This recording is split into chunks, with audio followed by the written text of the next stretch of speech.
আমার খবর। পুলিশকে মারধরের ঘটনায় 16 জনকে গ্রেপ্তার করল মল্লারপুর থানার পুলিশ। গতকাল গ্রাম্য বিবাদ মেটাতে গিয়ে আক্রান্ত হন পুলিশ সহ 10 জন গ্রামবাসী। কয়েকজন পুলিশ অফিসার গুরুতর জখম হন।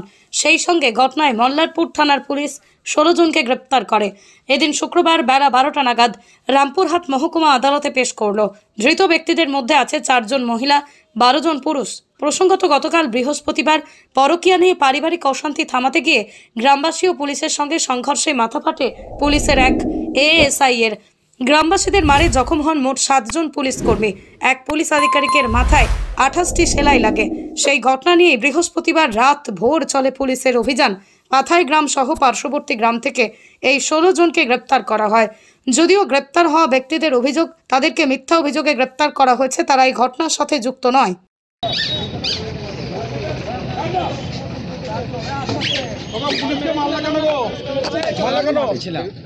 আমরা মাঠে ধান কাটছিলাম স্যার। ধান কাটছিলে, তোমাদের কেন ধরলো তাহলে? তোমার নির্দোষ?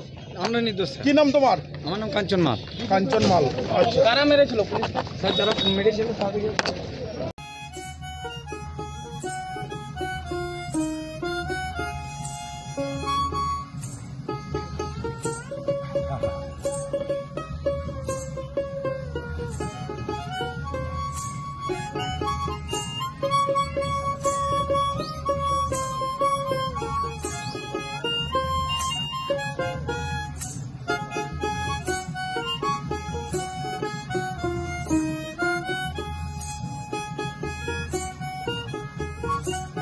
দেখতে চোখ রাখুন আমাদের ফেসবুক ও ইউটিউব চ্যানেলে।